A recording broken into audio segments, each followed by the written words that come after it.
you really think that there are only so many people sitting here? Seriously. Some of the things he has talked about experiencing are like, if you know, you know. Hi friends, welcome and thank you to everyone who is watching, especially you. We are back today for another video on a cold but sunny day in England. I'm going to go straight in with a new spiritual teacher to react to. Like, he's not a new spiritual teacher, but I haven't reacted to him yet. Sri M. I've watched some of his videos before and absolutely loved them. I'm doing this one today, what happens to us after we die. I don't know if it's just me and my morbid fascination, but I'm kind of into finding out different people's perspectives of what they think happens after we die, and he seems as good a guy as any to do it. So let's take a look. When I die, what will happen? I would suggest that even if I explain to you what I think or I know will happen after death, what is the guarantee that I am speaking the truth? Someone like this, you know they know. He doesn't think he knows what happens after death, right? He knows. Tell me. Several books have been written in which, seriously, I'm not avoiding your question. Several books have been written on this, about after death, what will happen to the soul, where will it go? What if I'm wrong or I'm just trying to answer your question by inventing something? There's no way you can find out. Okay, having said that, my suggestion would be that try to advance yourself in the spiritual field, in the sadhana. Where is he doing this recording? Because it sounds like he's on the side of a busy road. I'm here for it anyway. So that you will find your answer when you come to this problem of death, because sooner or later we all have to face it. We do. Yes or no? Yeah. Has anybody not faced it? We have to face it. Not today, tomorrow, any time. So I would suggest that the best thing would be to move forward in the spiritual training, which we call sadhana, until we are in a position to see if we are only the body or we are something other than the body. First thing to understand. If we are other than the body, then surely there must be somewhere there must be when the body is dead. Cannot. I like that because there are a lot of people who do believe that we are just our bodies, and you would believe that when your body stops working, you die, that's the end of it, there is nothing else. So your first step to understanding what happens after we die is to understand whether or not we are just our physical bodies or not. Not suddenly wind up. What happens to all the energy that was there, which asked the questions, which is waiting to get the answer? So there is something, right? There is some energy. We can't be just a bundle of flesh and bones. Something more. So if you advance in your sadhana, you will come to a state where you will actually know that you are not this body. You'll also know that in the dream, when you imagine in the dream that you're flying high, you're actually flying, not the body. Then you'll have some kind of an understanding of whether the body, whether you really exist after the body dies.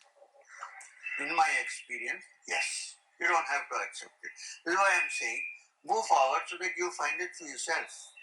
In my understanding, yes, after the body dies, there is an intelligence which exists. Now,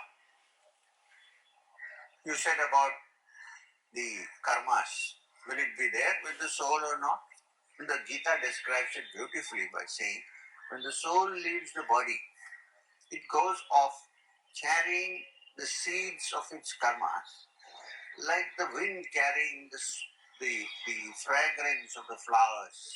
You can't see it, but it is there. In the same way, whatever potentialities you have, whatever karmas you have performed, whatever likes and dislikes you have, because most people don't end their likes and dislikes by the time they die, it's still there. So you carry all this and you go with it. If you ask me, is there a form? For some time, I would say there is a form. When its form is like exactly the body which you occupy, but much more glorified, this body is not so beautiful. The inner body is much more beautiful than this body. We call it the Shushma Sharira. The Shushma Sharira is more beautiful, finer than the Sthula Sharira which we have. Can someone write me what those two words he just said were? Because I didn't really get that, and I know you will. I know you guys are on the ball. Always, please, you can only take it from me. You have to understand it yourself. I'm just saying what I know, okay? Now, what he knows. this Sushma Sharira leaves the body. According to us, it hovers around for a couple of days and then goes. Okay. We think 3 days. That will not be so accurate.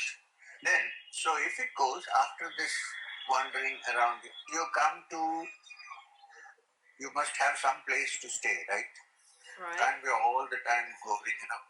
So there is a place where you stay. And there are guides, there's nothing to be afraid. There are guides, there are things. And you stay for the length of time to which you have done good deeds, which you must have read it. Okay. I don't have to read. And then you come back into a womb where you can further evolve. Only thing is when you come back, you forget all about it and again go back to this. So he's talking about like reincarnation now, right? Is he? You find out for yourself this womb with the help of helpers who are around you, which is good for me so that I can evolve in my soul can evolve to perfection in the next birth. You choose and you come back. Okay. This is what happens. If you ask me, do you believe therefore in past birth and future birth? I would say yes, because it is not a belief for me. It's a fact for me. I can't prove it to you. I cannot prove it. Logically, you might be able to prove, but not actually. How can I do it? Especially because the soul cannot be put in a test tube. So for him, he knows, but he also knows that he can't prove it to the human mind. So people can ask the questions and he can give the answers, but the only way they can really have an answer is by finding it themselves, because there's no way our intellect can't reach those levels yet of his knowledge. And I like the way he does that. He's like, I can give you an answer, but you also need to find the answer yourself, because your mind won't. I can't prove that to you. So yes, there are other realms. See, do you really think, being an intelligent young man, do you really think there can be life only on this little planet? I mean, just think about it today. There must be. This is a wide universe. You can't say just because only in the earth there is oxygen, there can be life only here. Can we say that? Who knows if those creatures need oxygen or carbon dioxide to breathe? That's so interesting, actually, because just the other day, as it does with home educated kids, they come out with like random questions, and we were somehow talking about whether there could be life on Mars. And so we looked it up, and our friend GOOGLE said that basically the oxygen level on Mars is far below what a human could survive on. So basically there couldn't be human life on Mars. But he makes that point, like, we can't just say, oh, there can't be life on Mars or in another realm or in another part of the universe because there isn't enough oxygen. It just gives a really limited and almost ignorant view of what constitutes life, really. And again, if I say this, you may get worried. Do you really think that there are only so many people sitting here? Seriously. You might think so. You might think so, but it is not so. Now, if somebody begins to, on the basis of that, talk to others and all, they'll think he's completely gone.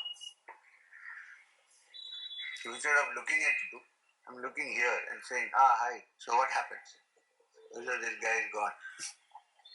Okay, I'm looking like wide-eyed, like in shock, but I believe that. And I've had like a lot of my upbringing, we'll go into this in another video, but a lot of my upbringing has been informed by the teaching that once we die, our souls continue and loved ones can be contacted after their physical bodies have disappeared, and that they are actually around us and often guiding us without our knowledge. Or sometimes with our knowledge. Just keep this in mind, that there are many realms, many dimensions to the soul, to the consciousness, and we can find that if we move along the spiritual path and develop our understanding and our abilities, so we can see. I actually love Sri M. Like, he is so relatable too. He's not all kind of lofty, even though he must have had some mind-blowing experiences, and if you've watched his other videos you'll know what I'm talking about. Like, some of the stuff like that just scratches the surface. That's nothing. Some of the things he has talked about experiencing are like, if you know, you know. So yeah, I mean, I think that really just very scratched the surface of exploring what happens after we die, but it was a really good, like, practical kind of step to understand that first we must understand that we're not just our physical bodies, and the only way we're going to even begin to glimpse what happens after those physical bodies die is by walking along the spiritual path that we have been given, seeing all parts of living as part of the spiritual life. Yeah, I kind of want him, I need to find another video like ASAP where he goes into that a bit deeper, I think. So maybe there'll be a part 2 coming, because I feel like that was like a teaser, that was the trailer to the main event. But I enjoyed it. Let me know what you think. Yeah, see you on the next video.